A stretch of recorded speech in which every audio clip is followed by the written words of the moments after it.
Bakom RI cek pelayanan kesehatan di Puskesmas Kembangan.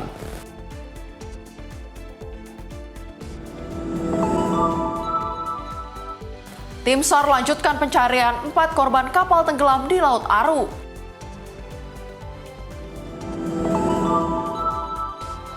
Wahana permainan di India ambruk, 1 orang tewas.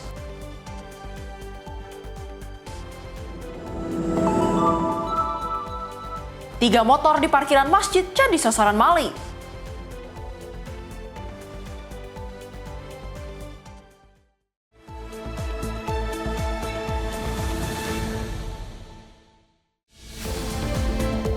Halo, selamat malam pemirsa Simpo TV. Selamat malam Arif, apa kabarnya? Baik Cila gimana kabarnya? Pastinya sudah semangat karena selain 5 informasi utama tadi, kami masih akan memberikan informasi menarik lainnya, terutama mengenai agenda Kabinet Merah Putih. Termasuk seputar informasi dari dalam dan juga luar negeri dan juga informasi dari dunia olahraga. Bersama saya Arif Rifai. Dan saya Priska Priscilla, inilah Menyapa Indonesia Malam untuk Anda.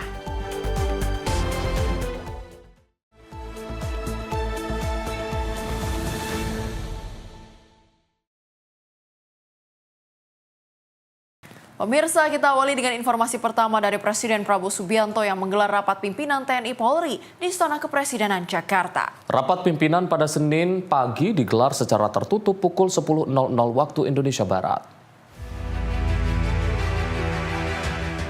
Presiden Prabowo Subianto menggelar rapat pimpinan TNI Polri di Istana Kepresidenan Jakarta. Sejumlah petinggi TNI Polri tiba di istana sejak 8.00 waktu Indonesia Barat. Kepala Staf TNI Angkatan Darat Jenderal Maruli Simanjuntak buka suara sebelum rapim dimulai. Ia menegaskan rapat tersebut bersifat rutin. Selain itu, rapim tertutup membahas arahan hingga evaluasi dari Presiden Prabowo Subianto.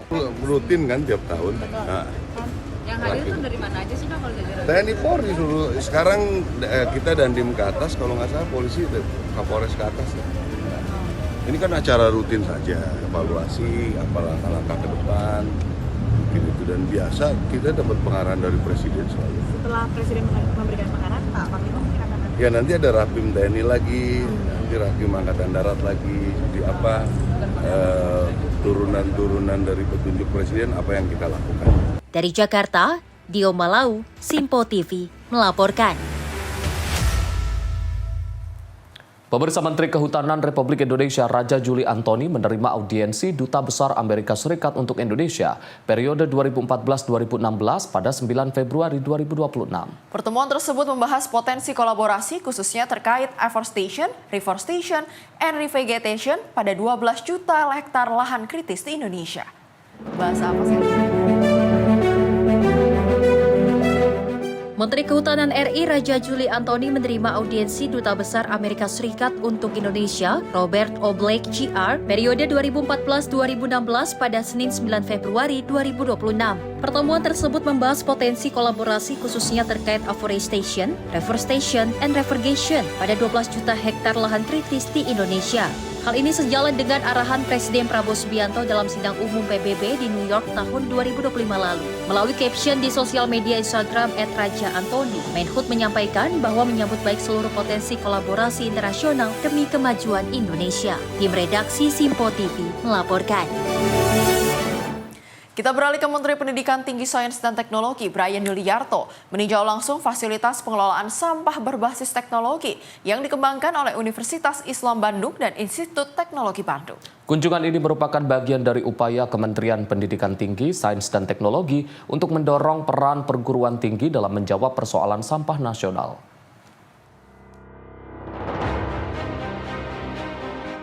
Menteri Pendidikan Tinggi, Sains dan Teknologi Brian Yuliarto menyerukan kepada seluruh perguruan tinggi di Indonesia untuk menciptakan berbagai inovasi dalam menangani permasalahan sampah di tanah air. Hal tersebut disampaikan saat meninjau langsung fasilitas pengelolaan sampah berbasis teknologi yang dikembangkan oleh Universitas Islam Bandung atau Unisba dan Institut Teknologi Bandung atau ITB. Dalam peninjauan di kedua lokasi tersebut, Menditik Saintek berdialog langsung dengan tim teknis perguruan tinggi terkait aspek teknologi, operasional, biaya, hingga standar lingkungan. Menteri Brian menilai kesiapan sistem perlu terus disempurnakan agar teknologi pengolahan sampah berbasis thermal dan plasma dapat diterapkan secara aman, efisien, dan bisa direplikasi di berbagai daerah. Ia pun menekankan kampus memiliki posisi strategis sebagai pusat riset, pengujian, dan pengembangan teknologi, termasuk dalam memastikan pengelolaan emisi, efisiensi energi, dan keamanan lingkungan. Maka dari itu, Mendiktik Saintek mendorong kolaborasi antara perguruan tinggi dan pemerintah daerah agar teknologi pengolahan sampah berbasis kampus dapat diterapkan sesuai kebutuhan wilayah. Tim redaksi Simpo TV melaporkan. Sementara itu, Menteri Pendidikan Dasar dan Menengah Abdul Mukti melakukan kunjungan kerja kedua sekolah di Kabupaten Bogor. Kunjungan tersebut menjadi bagian dari upaya Kemendikdasmen dalam memastikan implementasi program makan bergizi gratis dan revitalisasi satuan pendidikan berjalan sesuai sasaran.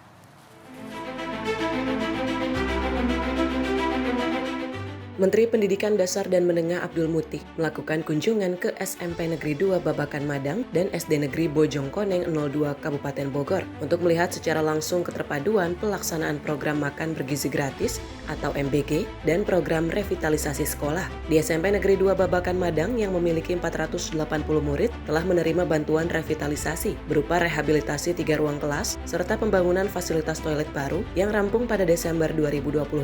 Sedangkan di SD Negeri Bojongkoneng 02 dengan jumlah murid sebanyak 291 telah menerima bantuan revitalisasi berupa rehabilitasi 6 ruang kelas, ruang perpustakaan, toilet lama, ruang UKS, ruang administrasi, pembangunan 1 ruang kelas baru, serta 1 paket toilet baru.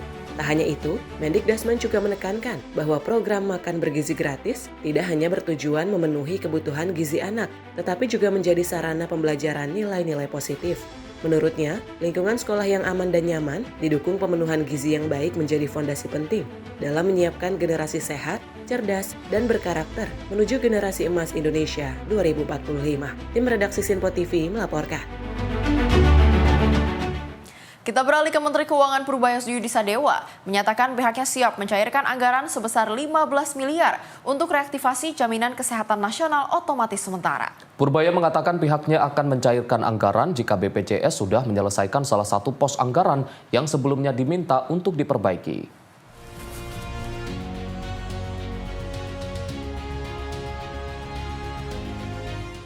Menteri Kesehatan Budi Gunadi Sadikin mengusulkan anggaran sebesar 15 miliar untuk reaktivasi otomatis kepesertaan BPJS Kesehatan segmen penerimaan bantuan iuran bagi pasien penderita penyakit kronis. Menanggapi usulan tersebut, Menteri Keuangan Purbaya Yudi Sadewa mengatakan pihaknya siap mengucurkan anggaran sebesar 15 miliar untuk reaktivasi tersebut. Dirinya menyebut anggaran sebesar itu tidak masalah terlebih anggaran cukup untuk memenuhi kebutuhan Kementerian Kesehatan. Selain itu, Badan Penyelenggaraan Jaminan Sosial atau BPJS diminta perlu menyelesaikan salah satu pos anggaran yang sebelumnya diminta untuk diperbaiki sebelum dicairkannya anggaran reaktivasi JKN. Nanti kan BPJS tinggal minta ke saya, itu satu anggaran masih dibintangin, dia tinggal perbaiki atau tinggal datang ke saya, mungkin minggu ini juga coba, jadi nggak ada masalah, sudah terlalu besar. Dari Jakarta, Farizal Ahmad Amin, Simpo TV melaporkan.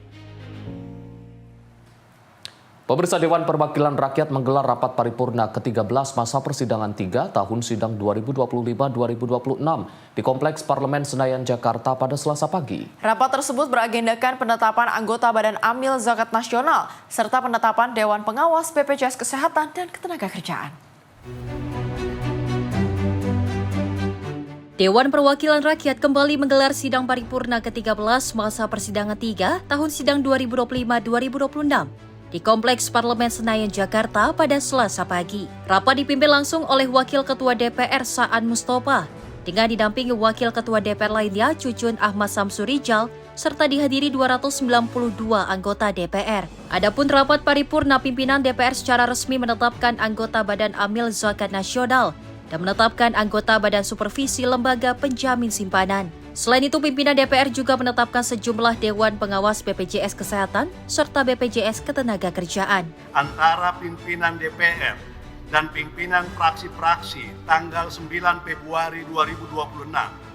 Acara rapat paripurna hari ini adalah 1. Laporan Komisi 8 DPR RI atas hasil pemberian pertimbangan calon anggota Bajnas dari unsur masyarakat dilanjutkan dengan pengambilan keputusan. 2. Laporan Komisi 9 DPR RI atas hasil uji kelayakan calon anggota Dewan Pengawas Badan Penyelenggara Jaminan Sosial Kesehatan, dan calon anggota Dewan Pengawas Badan Penyelenggara Jaminan Sosial Ketenagakerjaan dari unsur pekerja, unsur pemberi kerja, dan unsur tokoh masyarakat dilanjutkan dengan pengambilan keputusan.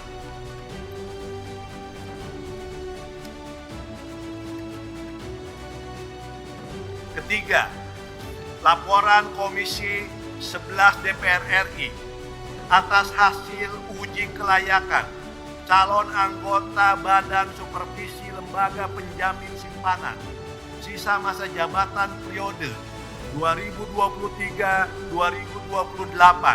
dilanjutkan dengan pengambilan keputusan. Sekarang kami akan menanyakan kepada sidang dewan yang terhormat, apakah acara rapat tersebut dapat disetujui? Dari Jakarta, Fahrizal Ahmad Amin, Simpo TV melaporkan. Pemirsa, CEO Danantara Rosan Roslani resmi memulai groundbreaking 6 proyek hilirisasi fase pertama di 13 lokasi. Sesuai arahan Presiden Prabowo Subianto yang langsung memberikan dampak pada pertumbuhan ekonomi. Berlangsung di Jakarta pada Jumat 6 Februari 2026, CEO Danantara Rosan Roslani resmikan peletakan batu pertama atau groundbreaking di 6 proyek hilirisasi yang bergerak dalam sektor energi, pertambangan, pertanian, dan peternakan. Proyek yang berlokasi di 13 daerah ini mencapai nilai investasi hingga 7 miliar US dollar atau setara dengan 110 triliun rupiah sekaligus membuka 3.000 lapangan pekerjaan. Sejalan dengan arahan Presiden Prabowo Subianto untuk menciptakan multiplier effect secara langsung yang bisa memberikan dampak pada pertumbuhan ekonomi yang dirasakan masyarakat. Proyek tersebut diantaranya smelter aluminium baru, pabrik bioetanol Glenmore di Jawa Timur, proyek hilirisasi biorefinery Cilacap, pabrik garam olahan Segoro Madu, dan hilirisasi poultry di Jawa Timur. Tentunya kita dengarkan langsung bersama bahwa hilirisasi adalah menjadi program prioritas terutama dari Bapak Presiden Prabowo Subianto, dan ini juga menjadi program utama dari kami di Danantara, dan untuk memastikan bahwa program ini tidak hanya memberikan return yang baik, tapi juga dari segi penciptaan lapangan pekerjaan, menciptakan nilai tambah yang tentunya akan berdampak positif kepada pertumbuhan perekonomian Indonesia ke depannya. Dengan 6 proyek hilirisasi yang dicanangkan pada hari ini memang berjumlah total investasinya mencapai 7 miliar dolar yang tadi ada di 6 daerah, Mempawah, Banyuwangi, Cilacap, Malang, dan Gresik yang dihadirkan langsung di sini, tapi masih ada 6 daerah lainnya yang memang tapi diwakili karena memang di 6 daerah itu adalah untuk peternakan ayam atau poultry yang tadi sudah diwakili oleh daerah lainnya. Memang proyek-proyek ini mencakup sektor mineral energi dan agroindustri yang merupakan tulang punggung dari transformasi ekonomi nasional ke depannya. Acara peresmian yang digelar secara daring dan luring ini turut dihadiri secara langsung oleh CIO Danantara, Pandu Syahrir, dan COO Danantara, Doni Oskaria, dan CTO Danantara, Sigit Santosa. Tim redaksi Simpo TV melaporkan. Pemerintah terus memperkuat upaya pencegahan dan deteksi dini penyakit melalui program cek kesehatan gratis yang menjadi salah satu prioritas nasional. Salah satu pengecekan cek kesehatan gratis di Sekolah Kristen IPK Sunter, Jakarta Utara.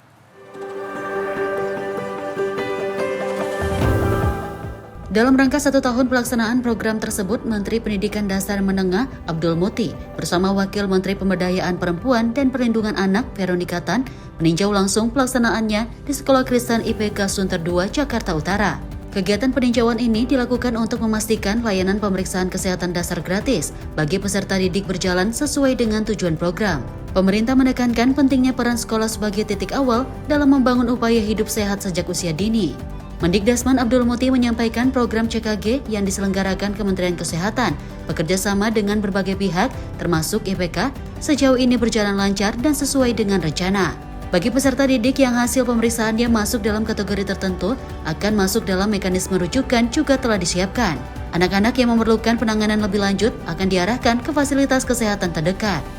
Dan program ini alhamdulillah sejak diluncurkan telah dirasakan manfaatnya oleh masyarakat, khususnya anak-anak. Dan mudah-mudahan dengan cara seperti ini, kita tidak hanya mengetahui bagaimana kesehatan anak-anak kita, tapi juga menumbuhkan kesadaran dan budaya hidup sehat. Mulai dari makanannya, mulai dari aktivitasnya, istilahnya healthy lifestyle, gaya hidup yang sehat. Yang dengan badan yang sehat itu, mereka akan menjadi generasi yang kuat, bisa semangat belajar, dan mudah-mudahan bisa berprestasi tentu saja. Program tersebut merupakan bagian dari pelaksanaan prioritas Presiden Prabowo Subianto dalam memberikan pemeriksaan kesehatan gratis bagi anak-anak sekolah di seluruh Indonesia, mulai dari jenjang sekolah dasar hingga sekolah menengah atas. Tim redaksi Sinpo TV melaporkan. Tak hanya itu saja, namun Bakom RI juga meninjau pelayanan dan fasilitas kesehatan di Puskesmas Kembangan, Jakarta Barat dalam rangka 1 tahun berjalannya program cek kesehatan gratis. Hal ini juga dilakukan agar masyarakat yang memanfaatkan program cek kesehatan gratis ini dapat mendapatkan pelayanan yang semestinya. Dalam rangka telah berjalannya program cek kesehatan gratis di seluruh puskesmas di Indonesia selama 1 tahun yang merupakan gagasan dari pemerintahan Prabowo Gibran, Deputi 2 Bakom Pemerintah RI. Terkait hal ini, Gina Galia selaku Deputi Badan Komunikasi turut meninjau pelayanan dan fasilitas kesehatan yang dimiliki oleh Puskesmas Kembangan, Jakarta Barat pada Selasa pagi. Hal ini dilakukan agar masyarakat yang memanfaatkan program cek kesehatan gratis ini dapat mendapatkan pelayanan yang semestinya. Menurut Gina, sebanyak 70 juta orang dalam 1 tahun belakangan ini telah memanfaatkan program tersebut. Gina pun turut memuji pelayanan yang memisahkan antara pasien umum dengan pasien CKG dan fasilitas bagus yang dimiliki oleh Puskesmas Kembangan demi memberikan pelayanan kesehatan terbaik bagi masyarakat. Di samping itu juga, Puskesmas Kembangan melayani sekitar 10 hingga 15 pasien di tiap harinya. Alhamdulillah berjalannya sudah mulai lancar. Tadi juga pas saya lihat di sini, alhamdulillah bagus banget puskesmasnya. Jadi emang dipisah ya unit yang menyelenggarakan CKG-nya supaya nggak crowded, nggak dicampur sama yang unit yang lain gitu. Jadi inisiatif seperti ini bagus banget menurut saya. Jadi setiap hari ada berapa, sekitar 10 sampai 15 orang sama yang jemput bola juga. Jadi memang CKG ini selain memang kita juga menerima yang kesini secara gratis, tinggal tunjukin KTP, kita juga jemput bola juga. Misalnya di tempat kerja, terus di sekolah-sekolah, di kantor-kantor pemerintahan, terus di mall bahkan juga udah ada. Jadi memang teman-teman yang mau ikut CKG, menurut aku ini program yang sangat sayang untuk dilewatin ya, karena memang setahun sekali kita bisa cek gratis. Dan kalau setahun kita udah cek, tahun ini, tahun depan harus cek lagi. Manfaat nyata dari program cek kesehatan gratis ini turut dirasakan langsung oleh salah satu warga asal Jakarta Barat, Grace Kumala, yang mengaku bahwa sebelumnya jarang melakukan pemeriksaan kesehatan. Namun melalui program ini, berbagai keluhan kesehatan yang tidak disadari sebelumnya dapat terdeteksi lebih awal. Pemerintah menghimbau masyarakat untuk melakukan pemeriksaan cek kesehatan gratis atau CKG di puskesmas minimal setahun sekali, guna memantau status kesehatan secara berkala. Tim Liputan Sinpo TV melaporkan. Menteri Koordinator Pembangunan Manusia dan Kebudayaan meninjau langsung cek kesehatan gratis di Puskesmas Cilandak, Jakarta Selatan. Pada program ini, Pratikno menyampaikan sudah mencakup 70 juta orang yang melakukan cek kesehatan gratis tersebut.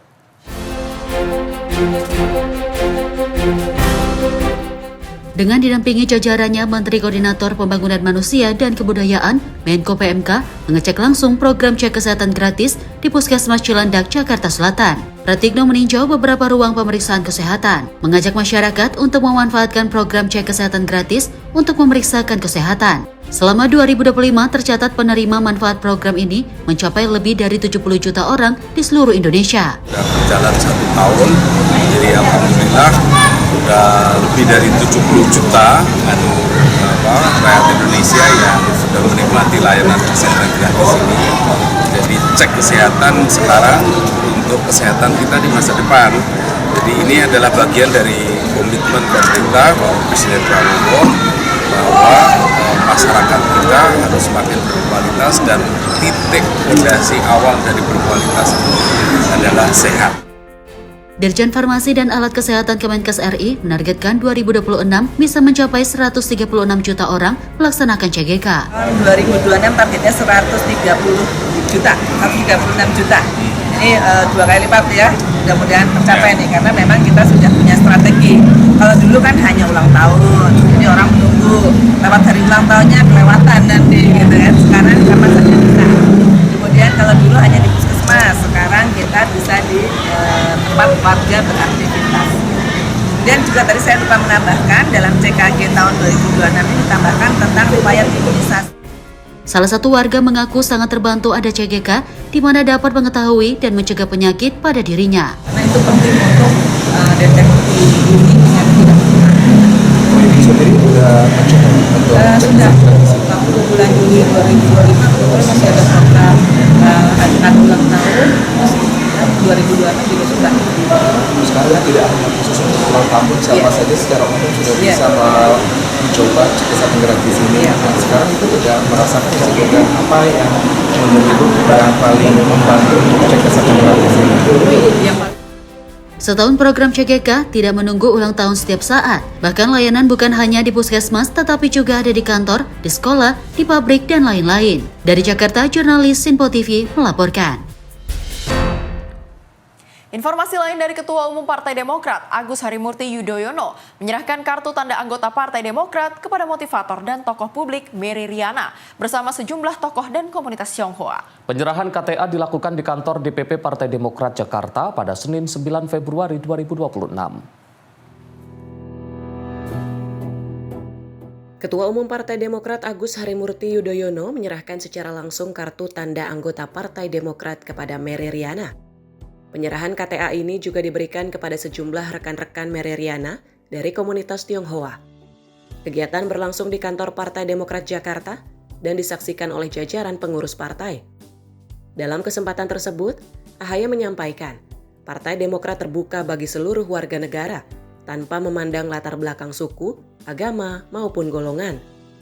AHY menegaskan kehadiran tokoh-tokoh dari berbagai komunitas merupakan bentuk komitmen Partai Demokrat dalam memperkuat politik kebangsaan yang inklusif. Lebih lanjut, AHY berharap sinergi dan kebersamaan tersebut dapat menghadirkan kontribusi nyata serta perubahan positif bagi masyarakat Indonesia. Ini acara yang spesial.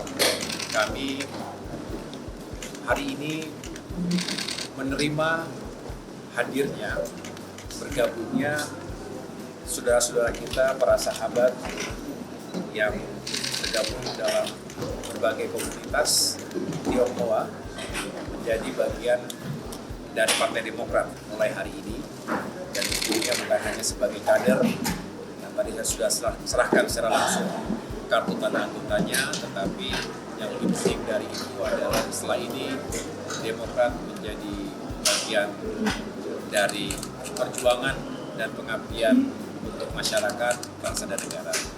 Saya tentu merasa senang dan merasa terharu sekaligus karena dorongan dan niat baik termasuk sahabat kami, Mas Mary Riana, semua yang hadir di ruangan ini bersama Pak Sekjen, Pak Bendung, dan Kepala BPJK dan para petinggi Partai Demokrat lainnya. Kami menjadi saksi bahwa mereka telah memilih politik, mereka telah memilih Partai Demokrat sebagai temannya dan juga sekaligus sebagai kapal besar yang mudah-mudahan dengan nahkoda dan awak yang cakap, yang memiliki niat yang baik pula, bisa membawa perbaikan ataupun kemajuan demi kemajuan. Sekali lagi masyarakat, bangsa dan negara. Saya rasa Dari Jakarta, Jihan Nabila, Mutia Anggiani, Sinpo TV melaporkan. Sementara itu, pemirsa, Sekjen Partai PKS Muhammad Khalid mengungkapkan pihaknya menghormati setiap partai politik yang telah menyatakan sikap dukungan kepada Presiden Prabowo Subianto menjabat selama 2 periode. Khalid menyebut saat ini pihaknya belum menentukan arah sikap perihal Pilpres 2029 mendatang. Dukungan Presiden Prabowo Subianto untuk menjabat selama 2 periode kini semakin digaungkan oleh sejumlah partai politik. Pasalnya hal itu terlihat melalui dengan salah satunya tingkat kepuasan publik yang cukup tinggi terhadap kinerja Presiden Prabowo sebesar 79,9%. Namun Sekjen Partai PKS Muhammad Khalid mengungkapkan pihaknya belum menentukan arah sikap perihal kontestasi Pilpres 2029 mendatang. Menurutnya saat ini yang terpenting ialah menyukseskan program-program Presiden Prabowo hingga akhir jabatan pada 2029. Kendati demikian, dia menghormati sejumlah partai politik yang telah menyatakan sikap terkait arah kontestasi Pilpres. Buat PKS sendiri saat ada beberapa partai yang sudah menyatakan sikap untuk mendukung 2 periode tapi tidak sepaket, merasa kami terlalu terburu-buru atau gimana sih? Kami menghormati setiap partai itu punya mekanisme internal organisasi masing-masing ya. Dan kami juga memiliki proses di dalam juga. Jadi kami akan melakukan syuro melalui mekanisme musyawarah majelis syuro. Jadi kalau teman-teman partai lain kami sangat menghormati sudah memberikan pernyataan, sikap dan sebagainya. Dan kami di PKS hingga detik ini kita belum melakukan pembahasan terkait Pilpres 2029. Yang kami tekankan di sini adalah bagaimana yang terpenting adalah Presiden Prabowo Subianto pemerintahannya sukses hingga akhir masa jabatan. Apakah approval rating sejauh ini akan jadi pertimbangan juga karena indikator politik mencatat hampir 80% approval rating untuk pemerintahan Pak Prabowo, bahkan disebut dibandingkan periode pertama Pak SBY dan Pak Jokowi ini yang paling tinggi. Apakah itu ada jadi pertimbangan? Kami sebagai bagian koalisi tentu senang dengan approval rating Presiden Prabowo yang cukup tinggi. Artinya kepuasan publik juga sangat baik. Tentu baik ada approval rating atau tidak ada approval rating, kami berkomitmen sama-sama dengan pemerintahan untuk bisa menyukseskan program-program dari pemerintahan Pak Prabowo. Dari Jakarta, Farizal Ahmad Amin, Simpo TV melaporkan. Ladang ganja ditemukan di Tanah Karo. Informasi selengkapnya usai jeda. Tetaplah bersama kami di Menyapa Indonesia Malam.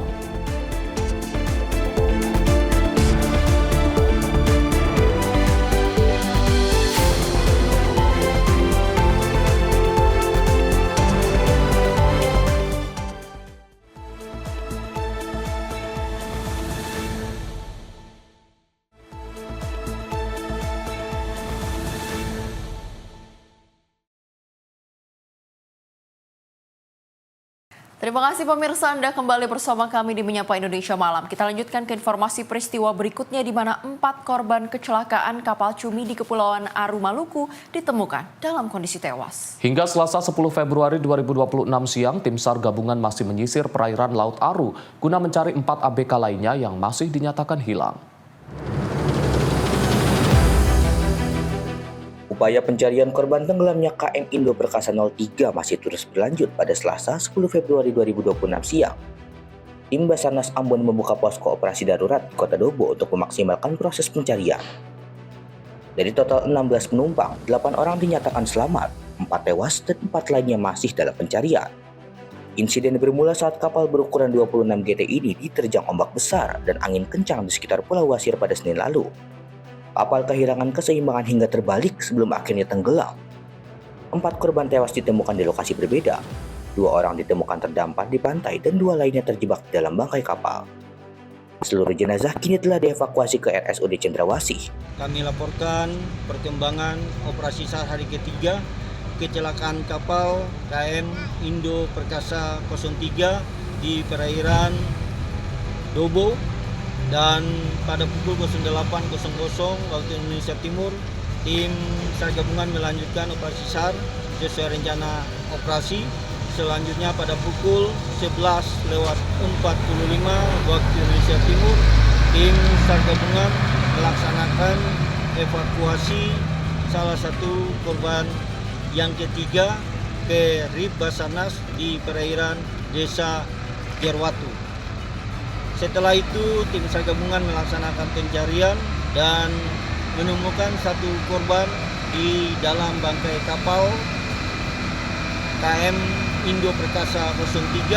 Selanjutnya dibawa menggunakan RIB menuju ke pelabuhan Dobo dan dievakuasi dengan ambulans menuju ke rumah sakit daerah Cendrawasih Dobo. Saat ini tim gabungan masih menyisir titik koordinat kejadian di tengah kondisi cuaca yang tidak menentu di perairan Aru. Dari Kepulauan Maluku, jurnalis Simpo TV melaporkan. Sementara itu pemirsa, setelah 2 hari pencarian, akhirnya tim SAR gabungan berhasil menemukan pemuda tenggelam di Pantai Sine, Tulung Agung pada 9 Februari 2026. Korban ditemukan dalam kondisi meninggal dunia dan berada di sisi karang.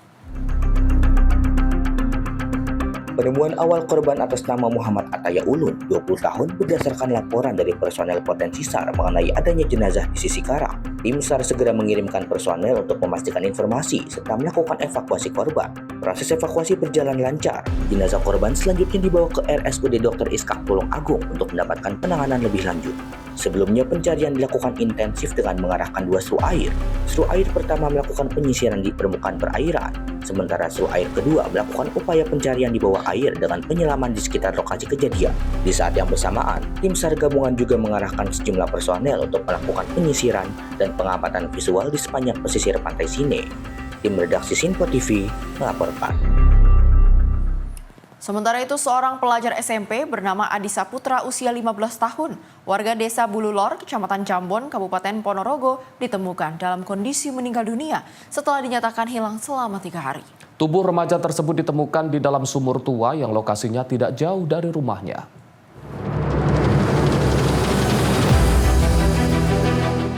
Misteri hilangnya Adi Saputra, 15 tahun, pelajar asal Kecamatan Jambon, Kabupaten Ponorogo, akhirnya terjawab tragis setelah dilaporkan hilang sejak Jumat 6 Februari 2026. Korban ditemukan dalam kondisi meninggal dunia di dasar sumur sedalam sekitar 12 meter di Dukuh Kupit, Desa Bululor pada Senin 9 Februari 2026.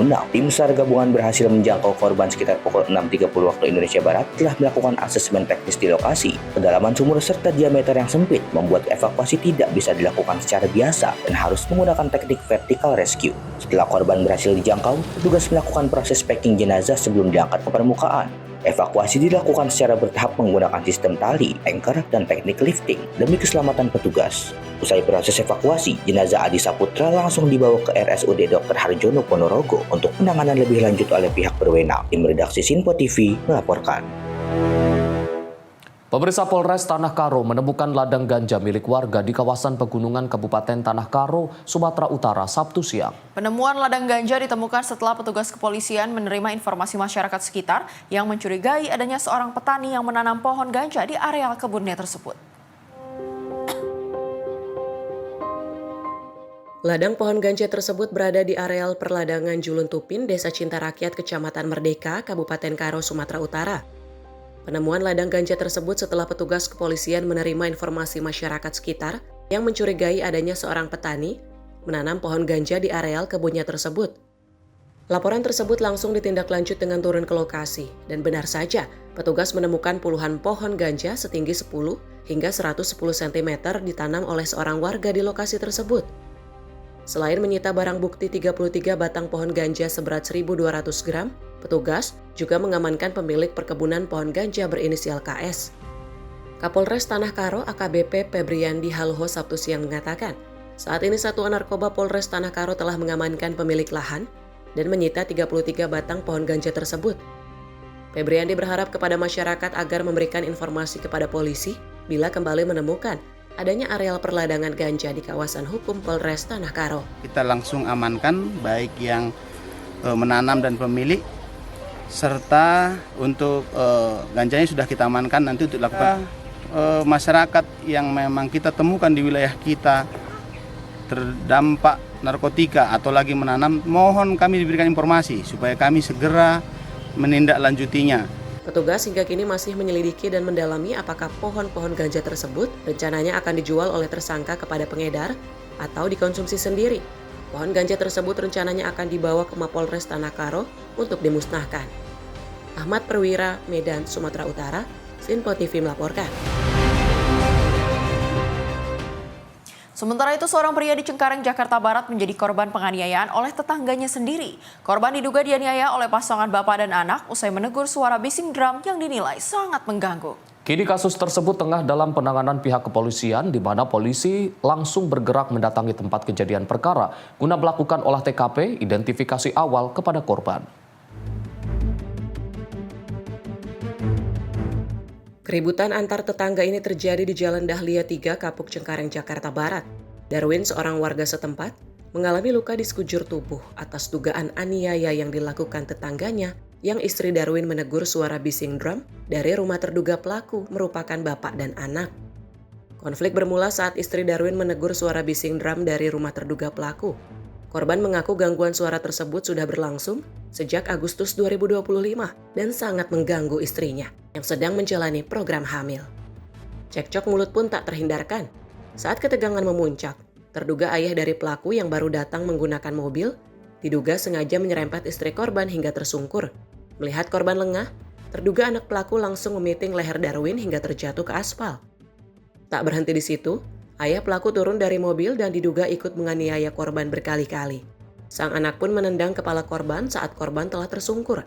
Selain mengalami kekerasan fisik, korban juga mengaku menerima ancaman pembunuhan dan kata-kata kasar dari kedua pelaku. Usai kejadian, korban menderita luka memar pada wajah, mata, serta luka lecet di siku dan lutut akibat terseret di aspal. Darwin telah melakukan visum dan melaporkan kasus penganiayaan ini ke Polres Metro Jakarta Barat untuk proses hukum lebih lanjut. Sebenarnya sih simple ya, ini masalah cuman dia berisik main drum, terus sudah ditegur berapa kali baik-baik lewat RT udah sampai Satpol PP datang, tetap dia masih main beberapa kali sampai 4 kali. Mungkin karena kita udah emosi berbulan-bulan sampai 4 bulan. Nah, jadi si saya kan lagi program hamil, dia stres berat, dia jadi langsung dia lempar-lempar barang, udah sampai pukul pintu udah sampai berdarah. Langsung saya dari tempat kerja ke lokasi untuk menegur karena udah emosi marah, jadi saya marah-marah ke dia gitu. Endamnya siang atau malam, Bang? Itu nggak nentu, dia kadang bisa siang, kadang malam, kadang 2 kali. Yang paling parah itu sampai setengah 10 malam. Harinya setelah 2 minggu itu si anak main dengan sengaja jam 2. Nah, istri saya langsung samperin, ada cekcok. Saya kan dari tempat kerja langsung menuju ke lokasi. Nah, di situ udah panas lah ya, dengan kata-kata gitu kan. Saya melihat istri saya dicaci maki, saya langsung marah dong sama dia. Nah, marah, saya bilang sekarang maunya apa gitu, sampai saya maju. Nah, dia maju sampai nempel. Nah, saya dorong biar jangan deket-deket. Udah pas dorong, dia datang dari samping, istri saya di belakang saya, dari samping pakai mobil bapaknya, tabrak istri saya sampai jatuh, saya sampai mundur gitu. Nah, udah pas mundur, anaknya langsung buru-buru ngambil leher saya, dipiting sampai jatuh, terseret-seret, sampai kencang sekali. Nah, di situ bapaknya langsung turun dari mobil, langsung menendang pinggang dan bokong berkali-kali sama kepala bagian belakang. Saya langsung lapor untuk visum. Polres Jakarta Barat di bawah itu. Di Flavor ya. Kini kasus tersebut tengah dalam penanganan pihak kepolisian, di mana polisi langsung bergerak mendatangi tempat kejadian perkara guna melakukan olah TKP, identifikasi awal kepada korban. Tim Liputan Sinpo TV melaporkan. Kita beralih ke informasi lain, pemirsa. TNI Angkatan Darat melalui Kodam 20 Tuanku Imam Bonjol terus menunjukkan komitmen nyata dalam membantu percepatan pemulihan wilayah pasca bencana di Provinsi Sumatera Barat. Salah satu upaya tersebut diwujudkan melalui pembangunan jembatan gantung perintis Garuda di Desa Guo, Kecamatan Kuranji, Kota Padang. Pembangunan jembatan gantung perintis Garuda di Desa Guo, Kecamatan Kuranji, Kota Padang bertujuan untuk memulihkan kembali akses masyarakat yang sebelumnya terputus akibat bencana, sekaligus menunjang kelancaran aktivitas sosial serta perekonomian warga setempat. Jembatan tersebut menjadi sarana vital penghubung antar wilayah yang sangat dibutuhkan masyarakat. Pengerjaan jembatan dilaksanakan secara gotong royong oleh personil TNI AD dari Yonif TP 844, KB Yonif TP 896 SP, serta Kodim 0312 Padang. Hingga saat ini progres pembangunan telah mencapai sekitar 60% dan terus dikebut agar segera dapat dimanfaatkan oleh masyarakat. Meski dihadapkan pada keterbatasan medan dan kondisi pasca bencana, prajurit TNI AD tetap bekerja dengan penuh semangat dan dedikasi, mengedepankan profesionalisme serta standar keamanan konstruksi demi keselamatan pengguna jembatan ke depan. Melalui pembangunan jembatan gantung perintis Garuda ini, TNI AD berharap dapat meringankan beban masyarakat terdampak bencana serta mempercepat pemulihan infrastruktur di wilayah Kota Padang, khususnya Kecamatan Kuranji. TNI AD juga akan terus bersinergi dengan pemerintah daerah dan masyarakat sebagai wujud pengabdian kepada rakyat dan negara. Tim redaksi Simpo TV melaporkan. Tak hanya itu saja, namun TNI Angkatan Darat juga terus melanjutkan pembangunan jembatan gantung Kalaili di Kecamatan Lingge, Kabupaten Aceh Tengah. Hingga Senin 9 Februari 2026, program fisik pembangunan jembatan telah mencapai 45,5%. Jembatan gantung sepanjang 100 meter ini dibangun sebagai sarana vital penghubung antar desa di wilayah pedalaman Aceh Tengah, guna memperlancar mobilitas masyarakat serta mendukung aktivitas ekonomi, pendidikan, dan pelayanan sosial. Pembangunan berada di bawah koordinasi Kodim 0106 Aceh Tengah dengan dukungan material TNI AD. Personil Koramil 05 Linge Yon TP 854, Deka dan Kompi B Yonif 114, Satria Musara, bekerja terpadu bersama teknisi lapangan, meski menghadapi tantangan medan dan distribusi material. Hingga kini pekerjaan abutmen dan pendirian pilon telah rampung.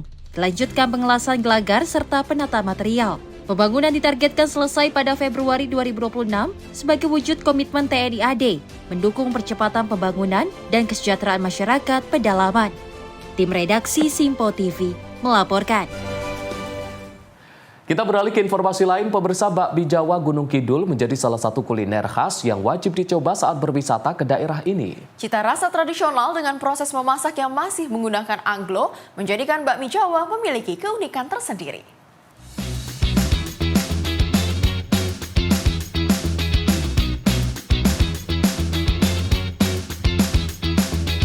Sebagian besar pedagang bakmi Jawa di Gunung Kidul terdapat di wilayah Kelurahan Piaman, Kapanewon, Wonosari. Wilayah ini dikenal sebagai sentra bakmi Jawa.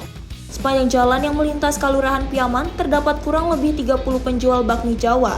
Jumlah ini belum termasuk pedagang yang berada di dalam gang-gang desa. Salah satu penjual bakmi Jawa yang wajib masuk ke dalam daftar kunjungan adalah Bakmi Jawa Pak Bon. Berlokasi di res area Piaman, tempat ini menyediakan area parkir yang luas dan lingkungan yang bersih. Bakmi Jawa Pak Bon juga termasuk legendaris karena telah puluhan tahun menekuni usaha perbakmian. Sebagai sentra bakmi Jawa, para pedagang di wilayah Piaman menerapkan standarisasi harga. Hal ini dilakukan karena seluruh pedagang tergabung dalam satu wadah paguyuban. Salah satu pedagang bakmi Jawa Gunung Kidul, Yuni Iswanti, mengatakan bahwa standarisasi harga telah disepakati bersama oleh seluruh pedagang. Tujuannya agar pembeli atau wisatawan tidak dikenakan harga tinggi dan dapat bebas memilih penjual sesuai selera masing-masing. Karena di Piaman itu menjadi sentra bakmi Jawa di Piaman. Terkait dengan bakmi Jawa di sini kebetulan ini di kedai Prima Sri Kandi dan ini pengelolanya rest area. Nah, di sini saya menggunakan gedung dari kedai Prima ini untuk membuka bakmi Jawa di rest area Piaman. Harganya berapa Bu? Waktu dulu harganya itu kalau sekarang itu Rp15.000. Masalah harga kita rata-rata harganya sama Pak, sama antara yang dari banyak penjual di sini rata sama, tergantung kita seleranya kemana. Kebetulan saya seleranya di bakmi Pak Sibun di rest area Piaman. Bagi wisatawan yang berkunjung ke Kabupaten Gunung Kidul, jangan lupa menyempatkan diri menikmati kuliner khas bakmi Jawa. Beragam menu tersedia mulai dari bakmi godok, bakmi goreng, nasi goreng, hingga rica-rica. Menikmati seporsi bakmi Jawa akan semakin lengkap jika dipadukan dengan segelas wedang poci yang hangat. Tim Liputan Simpo TV melaporkan. Perampok bersenjata serang truk uang di Italia. Informasi selengkapnya usai jeda. Tetaplah bersama kami di Simpo TV.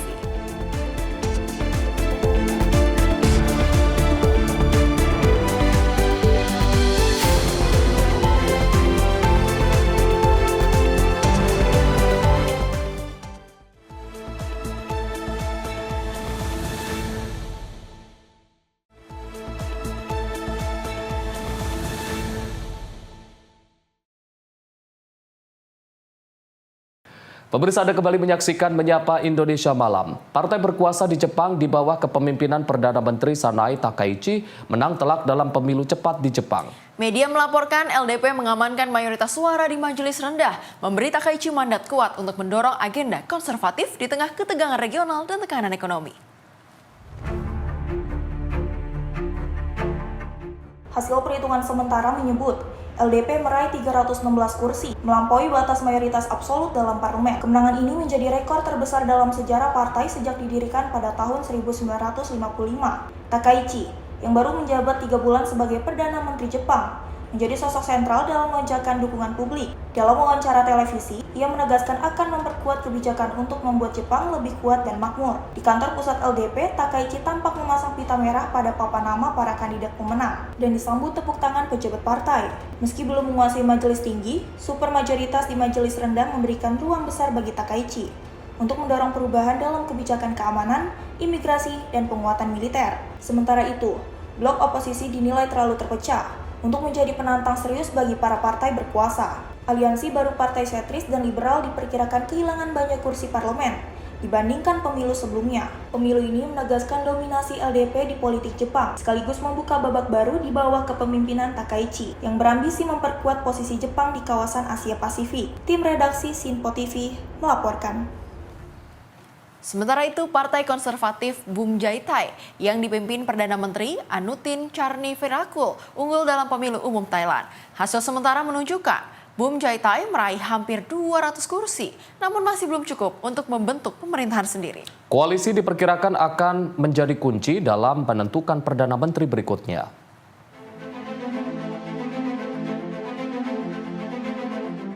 Komisi Pemilihan Thailand melaporkan, dengan lebih dari 90% TPS telah menghitung suara, Bum Jaitai memenangkan sekitar 194 kursi di majelis rendah parlemen. Jumlah itu menjadi perolehan terbesar, namun masih jauh dari mayoritas mutlak 251 kursi.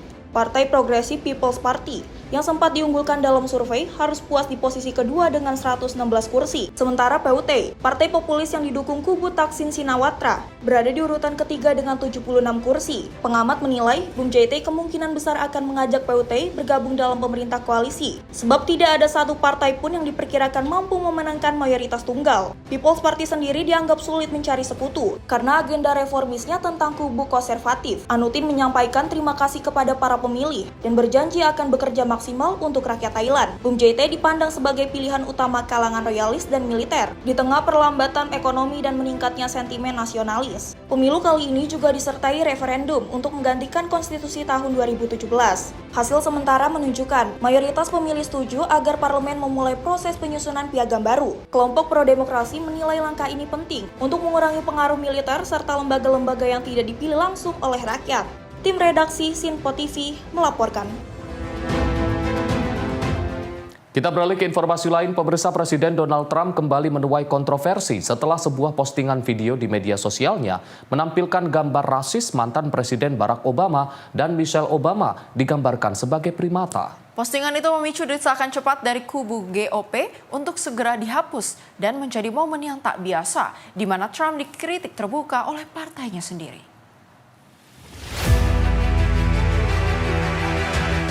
Sejak Trump kembali ke Gedung Putih untuk masa jabatan kedua, para politisi Republikan di Kongres cenderung berhati-hati saat berbeda pendapat dengan Presiden. Namun saat unggahan video yang memuat gambar rasis terhadap Barack Obama dan Michelle Obama muncul, hal tersebut memicu berbagai reaksi dari banyak pihak dengan seruan cepat untuk menghapus konten tersebut. Kecaman terbuka datang dari sejumlah senator Republikan. Tim Scott menyebut video itu sebagai hal paling rasis yang pernah ia lihat dari Gedung Putih dan mendesak Trump segera menghapusnya. Petri Katz dan Susan Collins juga menilai konten itu memalukan dan tidak dapat diterima.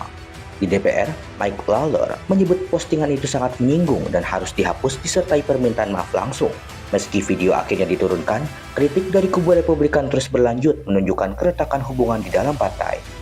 Namun sejumlah sekutu dekat Trump justru membela Presiden. Aktivis sayap kanan, Laura Loomer, menyerang politisi GOP yang mengkritik Trump. Sementara itu, Gedung Putih memberikan penjelasan yang berubah-ubah hingga menyebut unggahan itu terjadi karena kesalahan staf. Trump sendiri menolak meminta maaf secara langsung dan mengaku tidak melihat bagian akhir video yang bermasalah. Sementara itu, para pendukung Obama ramai mengutuk unggahan tersebut. Skandal ini menambah tekanan politik terhadap Trump di tengah polarisasi nasional yang semakin tajam. Tim redaksi Sinpo TV melaporkan. Sementara itu, Iran kembali memperluas penindakan terhadap suara kritis reformis setelah gelombang protes nasional yang menewaskan ribuan orang. Kali ini aparat keamanan menargetkan tokoh-tokoh reformis dalam langkah yang disebut sebagai upaya membungkam oposisi di tengah tekanan negosiasi nuklir dan ancaman militer Amerika Serikat. Media di Iran melaporkan pasukan keamanan telah menangkap sejumlah figur penting dari gerakan reformis yang selama ini berupaya mendorong perubahan dari dalam sistem Republik Islam Iran. Di antara yang ditahan termasuk Azhar Mansuri, Ketua Front Reformis Iran, serta bekas diplomat Mohsen Aminzadeh yang pernah menjabat di era Presiden Reformis Muhammad Khatami. Seorang tokoh lain, Ebrahim Asgharzadeh, juga ikut ditahan. Dia dikenal sebagai pemimpin mahasiswa yang terlibat dalam penyerbuan Kedutaan Besar Amerika Serikat tahun 1979. Penangkapan para tokoh reformis Iran ini diduga berkaitan dengan pernyataan pada Januari lalu yang menuntut pemimpin tertinggi Ayatollah Ali Khamenei mundur dari jabatannya dan digantikan oleh Dewan Transisi Pemerintahan. Jaksa Teheran menuduh mereka mengorganisir aktivitas yang dinilai mengganggu stabilitas politik dan sosial di saat Iran menghadapi tekanan dari Amerika Serikat dan Israel. Situasi semakin memanas setelah peraih Nobel Perdamaian Narges Mohammadi dijatuhi vonis baru dengan tambahan hukuman lebih dari 7 tahun penjara. Pengamat menilai rezim Iran kini berupaya menutup rapat setiap celah perlawanan politik di dalam negeri. Setelah protes besar sebelumnya ditanggapi dengan tindakan keras yang menyebabkan ribuan orang tewas dan puluhan ribu lainnya ditahan. Penindakan ini terjadi di saat Iran baru saja menjalani perundingan nuklir dengan Amerika Serikat di Oman. Presiden Donald Trump kembali memperingatkan opsi serangan militer jika tak ada kesepakatan baru yang tercipta. Tim redaksi Simpo TV melaporkan.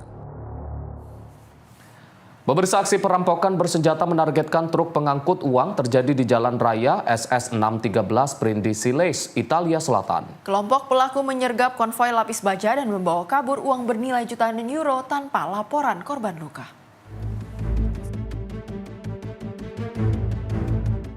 Sekelompok perampok bersenjata melakukan penyergapan terencana terhadap truk pengangkut uang di jalur SS 613 yang menghubungkan kota Brindisi dan Lecce, Italia Selatan. Sekitar 10 orang bertopeng diduga terlibat menggunakan kendaraan curian untuk memblokir lalu lintas dari 2 arah serta membakar sejumlah mobil untuk melumpuhkan akses jalan. Setelah konvoi terhenti, pelaku memaksa membuka dan meledakkan berangkas truk lapis baja dan diperkirakan membawa kabur uang sekitar 2,3 juta euro. Dalam insiden tersebut, pelaku dilaporkan melepaskan tembakan ke arah petugas karabinieri menggunakan senjata laras panjang termasuk Type 56 buatan Cina dan AS-78 tipe 1 sebelum melarikan diri menggunakan sejumlah kendaraan. Salah satu kendaraan pelarian, Fiat Doblo putih, kemudian ditemukan dalam kondisi hangus terbakar dan ditinggalkan. Aparat menutup jalur tol selama beberapa jam untuk penyelidikan dan pengamanan lokasi. Dalam operasi lanjutan, petugas menangkap 3 tersangka di wilayah Campi Salentina dan masih menyelidiki keterkaitan kasus ini dengan perampokan serupa di Italia. Arisna Nur, jurnalis Simpo TV, melaporkan. Sementara itu, mantan Taipan Media Hong Kong sekaligus aktivis pro-demokrasi Jimmy Lai dijatuhi hukuman 20 tahun penjara dalam kasus keamanan nasional. Vonis ini menjadi hukuman terberat yang pernah dijatuhkan di bawah Undang-Undang Keamanan Nasional yang diberlakukan Cina dan menuai kecaman luas dari komunitas internasional.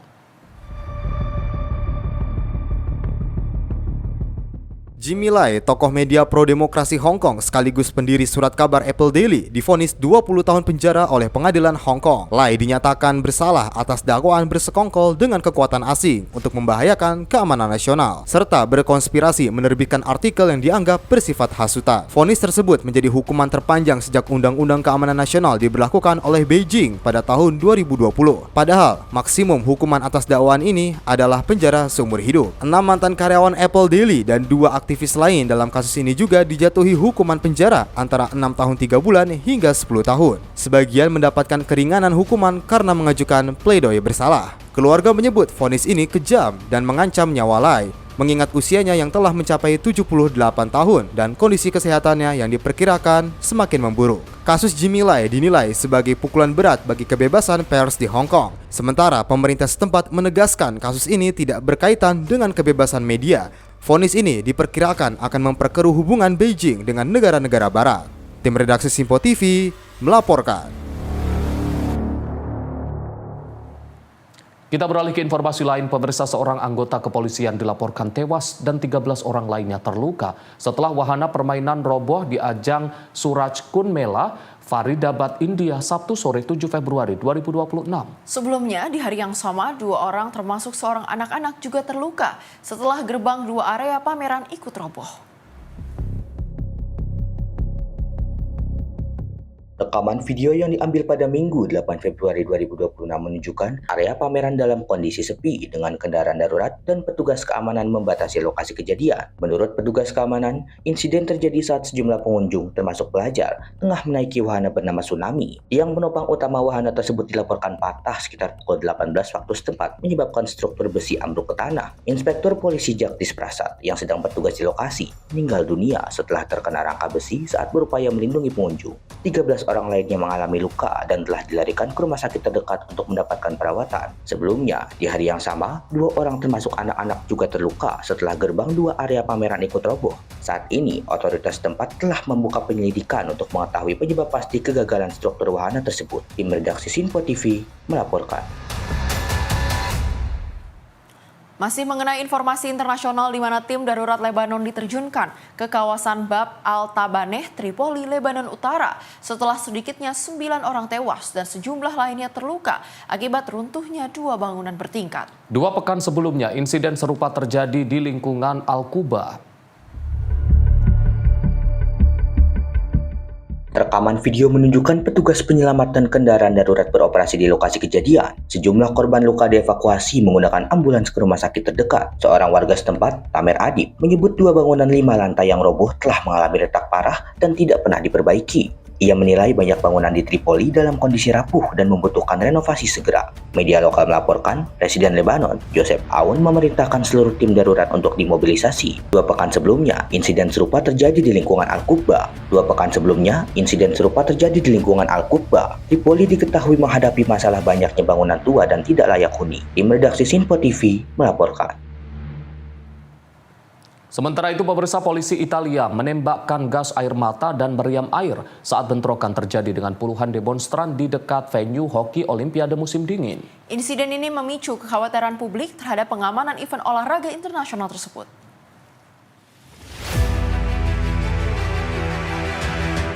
Puluhan pengunjuk rasa terlibat bentrokan dengan polisi Italia di dekat lokasi venue hoki Olimpiade musim dingin. Aksi protes berlangsung ricuh saat demonstran melempari petugas keamanan dengan petasan dan berusaha mendekati jalan raya utama yang menuju kawasan Olimpiade. Pihak keamanan merespon dengan menembakkan gas air mata serta mengerahkan meriam air untuk membubarkan massa.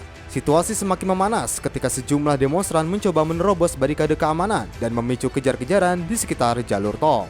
Otoritas setempat menyebut langkah tegas diambil untuk mencegah gangguan lebih luas, terutama menjelang persiapan Olimpiade musim dingin. Hingga saat ini, belum ada laporan resmi terkait jumlah korban luka atau penangkapan dalam aksi tersebut. Namun, insiden ini menambah kekhawatiran publik terhadap isu keamanan dan protes sosial di tengah persiapan ajang olahraga internasional tersebut.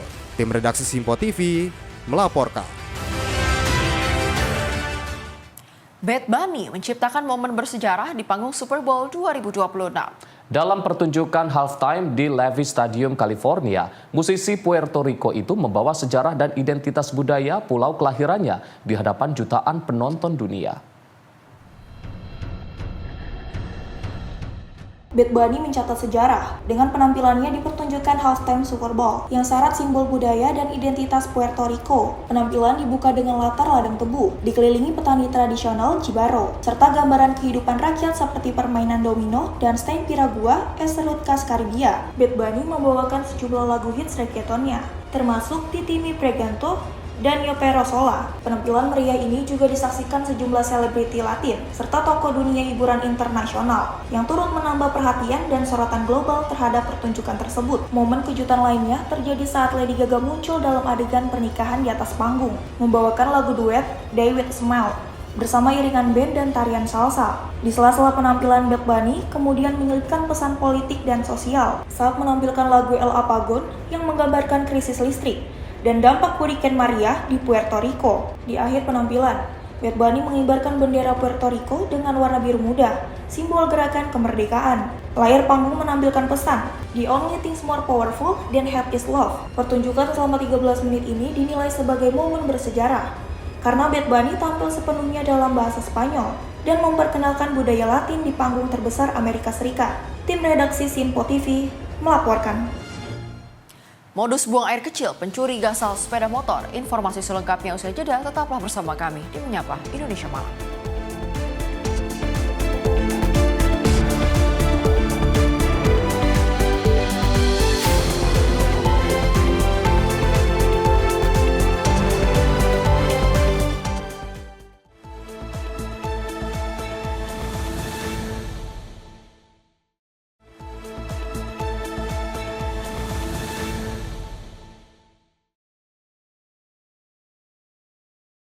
Pemirsa, Anda kembali menyaksikan Menyapa Indonesia Malam. Aksi pencurian sepeda motor kembali meresahkan warga Kota Depok. Kali ini 2 orang pelaku nekat menggasak 1 unit motor metik di Kampung Nyai Ciletapos, Kota Depok saat kondisi di sekitar lokasi sedang ramai.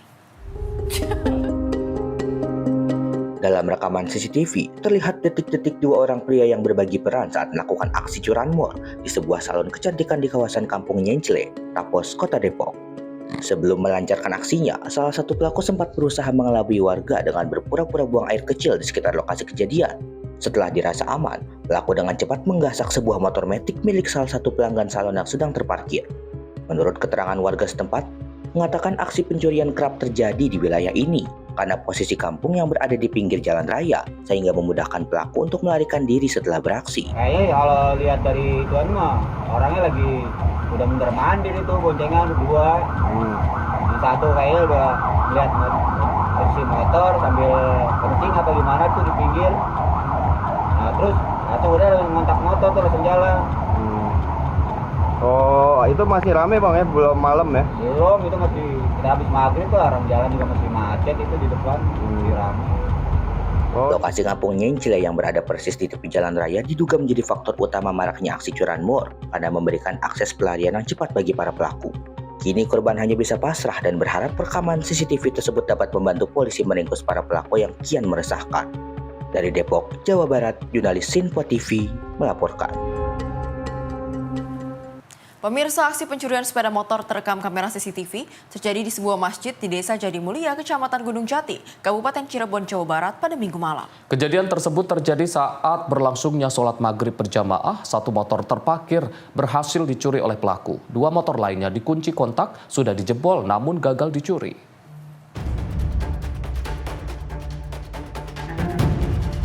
Aksi pencurian sepeda motor terjadi di sebuah masjid di Desa Jadi Mulia, Kecamatan Gunung Jati, Kabupaten Cirebon, Jawa Barat pada Minggu malam. Aksinya tersebut rekam jelas lewat kamera pengawas CCTV. 1 orang sebagai eksekutor, sedangkan 1 orangnya menunggu tak jauh di lokasi. Tak tanggung-tanggung, kawanan maling tersebut itu mengincar toga motor yang tengah terparkir di halaman masjid. Saat para pemiliknya yang merupakan jamaah masjid tengah melangsungkan sholat maghrib berjamaah. Dengan merusak kunci motor, kawanan maling berhasil membawa kabur 1 motor, sedangkan 2 motor terselamatkan meskipun dengan kondisi kunci motor sudah jebol.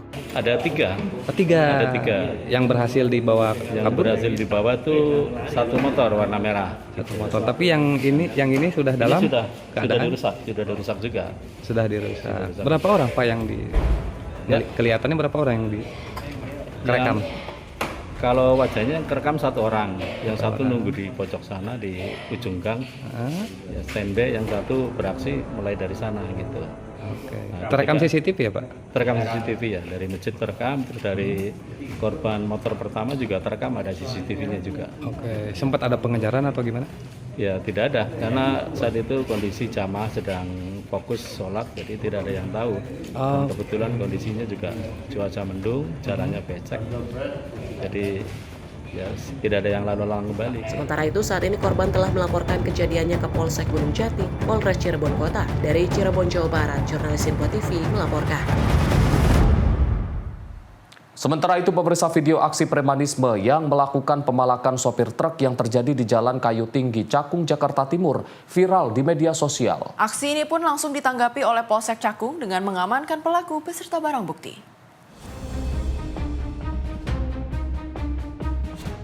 Terkait viralnya aksi premanisme yang dilakukan seorang pria terhadap sopir truk di Jalan Kayu Tinggi, Cakung, Jakarta Timur, Satuan Reskrim Polsek Cakung langsung bergerak cepat dan mengamankan pelaku beserta barang bukti. Terlihat dalam rekaman video di media sosial, pelaku merampas uang dan handphone serta kartu e-tol yang berada di dashboard mobil dan mengancam sang sopir dengan menggunakan sebilah pisau. Sang sopir hanya bisa pasrah, barang-barangnya dirampas pelaku. Kejadian ini pun terekam kamera pengendara lain dan viral di media sosial. Mendapat laporan masyarakat, tim Reskrim Polsek Cakung langsung bergerak cepat dan mengamankan pelaku beserta barang bukti berupa handphone, jam tangan, kartu e-tol, dan sejumlah uang. Januari 2026 ada kejadian viral di media sosial, di Instagram maupun TikTok terkait kejadian suras, yang kekerasan dengan modus si pelaku ini menodongkan senjata tajam untuk mengambil handphone maupun kartu e-tol dan berupa uang tunai. Untuk pelaku sendiri saat ini sudah diamankan bagaimana? Untuk pelaku sudah diamankan di Polsek Cakung, di ruang tahanan. Sekarang masih dalam proses penyidikan. Ketika informasi yang kita dapat, si pelaku ini sedang nongkrong di suatu tempat di kafe, langsung tim mendengar informasi tersebut, langsung bergerak dan langsung diamankan di kafe tersebut. Kenakan dengan pasal 47 KUHP atau pasal 482 KUHP tahun 2023. Pelaku yang berinisial MS ini diamankan di daerah Cakung, Jakarta Timur. Akibat perbuatannya, pelaku dijerat pasal pencurian dan pemerasan, pasal 479 KUHP atau pasal 482 KUHP, Undang-Undang Nomor 1 Tahun 2023 dengan ancaman maksimal 9 tahun penjara. Dari Jakarta Timur, jurnalis Info TV melaporkan. Kita beralih ke dua orang pria bertopeng yang membobol sebuah toko grosir di Kabupaten Goa, Sulawesi Selatan. Dalam rekaman CCTV terlihat pelaku masuk ke dalam toko dengan cara menjebol ventilasi jendela kaca dan menggasak sejumlah barang berharga.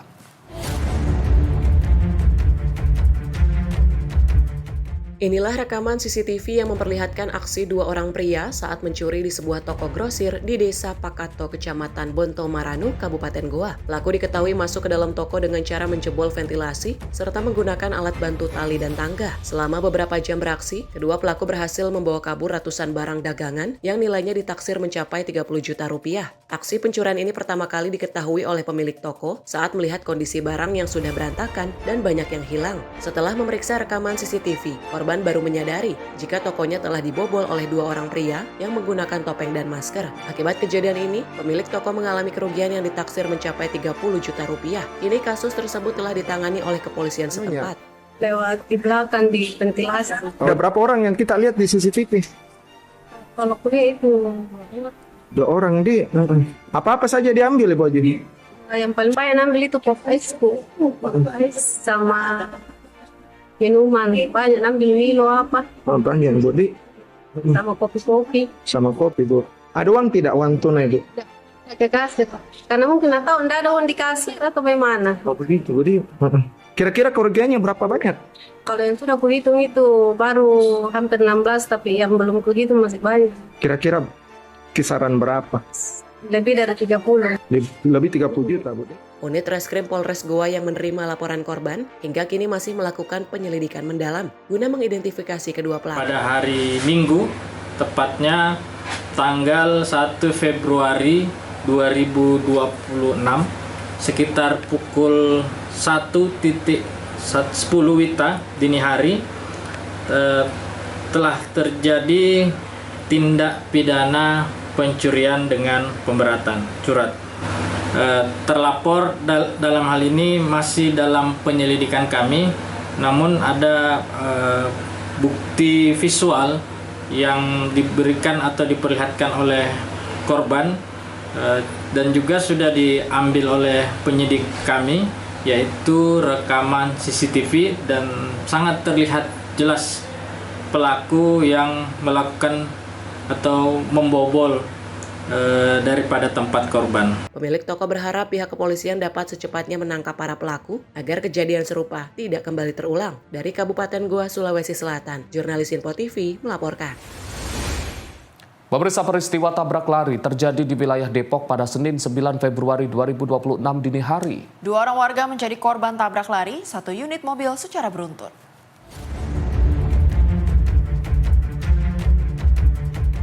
Peristiwa tabrak lari bermula sekitar pukul 1 dini hari saat salah satu mobil diduga menabrak seorang warga di jalanan yang relatif sepi. Usai menabrak korban, mobil tetap melaju dan kembali menabrak seorang korban lainnya yang merupakan teman dari korban pertama. Warga yang melihat kejadian berusaha mengejar mobil pelaku penabrakan, namun nihil. Warga berharap pihak berwenang segera menindaklanjuti kasus tabrak lari ini agar pelaku dapat segera ditemukan. Bagus Maulana, tim redaksi Sinpo TV melaporkan. Sementara itu, stasiun pengisian oksigen di Kecamatan Tiga Raksa, Kabupaten Tangerang, Banten pada Senin 9 Februari 2026 malam terbakar. Diduga stasiun pengisian oksigen terbakar akibat mobil meledak. Akibat peristiwa ini, 1 orang mengalami luka dan dilarikan ke rumah sakit.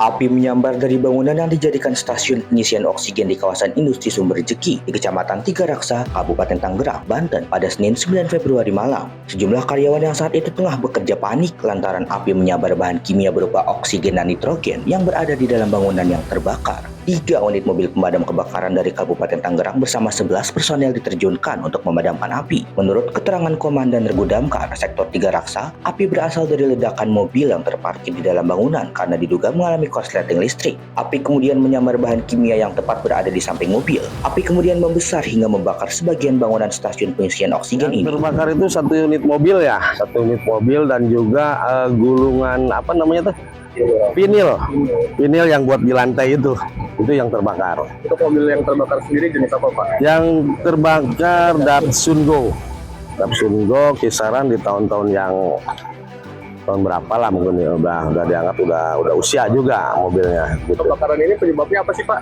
Sementara dugaannya dari kita informasi narasumber yang di dalam ya, karena kita juga nggak tahu, kita kesini cuma memadamkan, katanya sih konsleting dari komponen yang ada di mobil tersebut atau di unit mobil.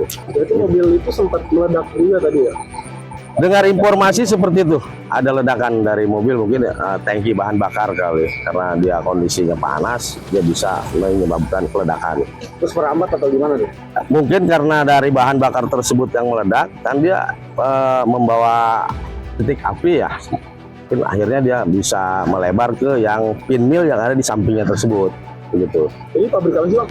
Pabriknya pabrik Hais. Bergerak di bidang apa, Bang? Kalau bergeraknya saya lihat sih dia pengisian itu ya, ada mobil-mobil nitrogen atau oksigen seperti kayak gitu. Kemudian materinya berapa banyak, Pak? Kalau estimasi itu tadi setelah kita cross check ke yang punya, estimasi kisaran di angka 700 atau 800 juta. Gitu.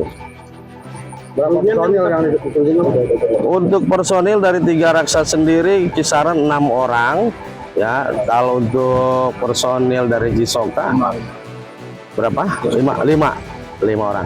Akibat peristiwa ini, 1 orang karyawan yang merupakan pemilik mobil yang meledak mengalami luka bakar dan harus dilarikan ke rumah sakit terdekat untuk pertolongan medis.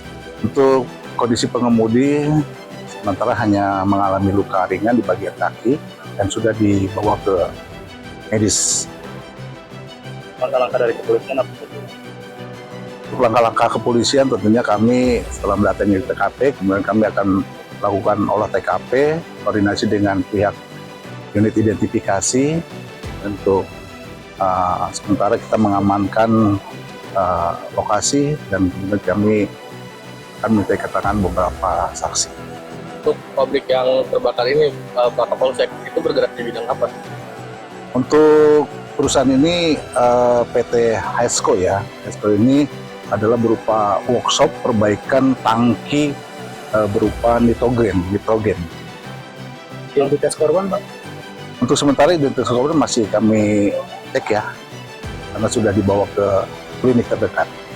Ini karyawan di sini, Pak?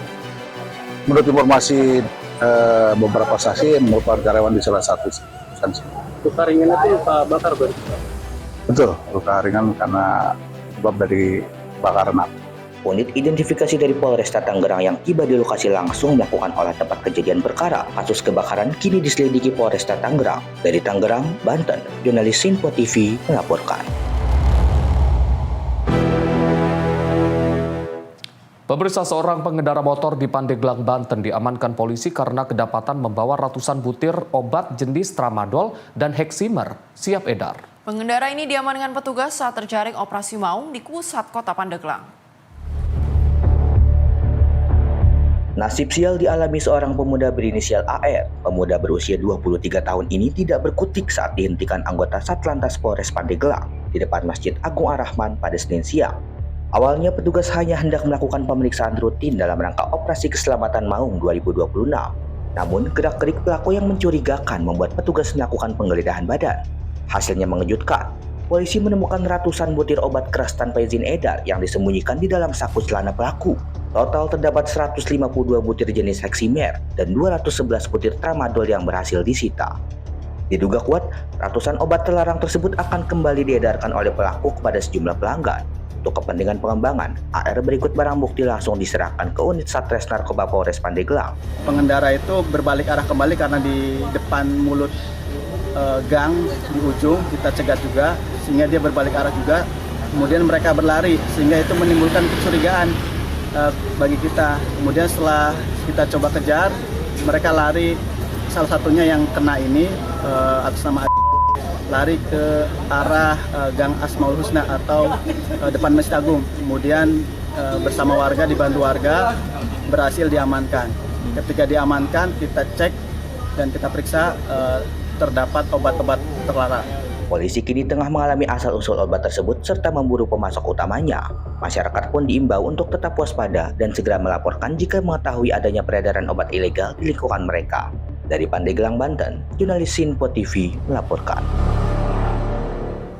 Kita beralih ke Polda Metro Jaya yang mengungkap kasus dugaan tindak pidana perdagangan orang dengan korban anak balita. Dalam pengungkapan ini, 4 orang anak berhasil diselamatkan dan 10 orang tersangka ditetapkan polisi. Kasus ini berawal dari laporan masyarakat terkait hilangnya seorang anak yang dilaporkan ke Polres Metro Jakarta Barat. Hasil penyelidikan, polisi mendapatkan informasi keberadaan korban di wilayah Jambi, pedalaman Sumatera. Dalam operasi penyelamatan, 4 orang anak berhasil dievakuasi dan saat ini menjalani perawatan di Dinas Sosial Provinsi DKI Jakarta. Dari hasil penyidikan, polisi menetapkan 10 orang tersangka berinisial IJ, A, N, HM, W, EB, EM, SU, RM, dan RZ. Di antara para tersangka merupakan ibu kandung dari bayi yang diperdagangkan. Seluruh tersangka telah ditahan di rumah tahanan Polres Metro Jakarta Barat. Polisi menyebut anak korban dijual secara berantai dengan nilai transaksi hingga puluhan juta rupiah. Korban berusia antara 5 bulan hingga 3 tahun. Selain itu, polisi memastikan kondisi fisik para korban dalam keadaan cukup sehat dan pemulihan psikologis terus dilakukan. Para tersangka dijerat Undang-Undang Perlindungan Anak dan Undang-Undang Pemberantasan Tindak Pidana Perdagangan Orang dengan ancaman pidana maksimal 15 tahun penjara. Kami berhasil menyelamatkan 4 orang anak yang menjadi korban dari tindak pidana perdagangan orang ini. Dan keempat orang korban anak ini saat ini sedang dalam proses perawatan pada Dinas Sosial DKI Jakarta. Kami tim gabungan dengan dinas terkait terus melakukan pemantauan terhadap kondisi dan perkembangan anak tersebut karena sebagaimana tadi disampaikan oleh Pak Kabid Humas, hak anak menjadi hal yang utama yang kami kedepankan. Pengungkapan ini tentu bagi kami menunjukkan adanya komitmen negara dalam melindungi anak dari kejahatan yang sangat serius, khususnya terkait dengan perdagangan dan penjualan anak, yang ini tentu merupakan salah satu dari pelanggaran berat terhadap hak asasi anak.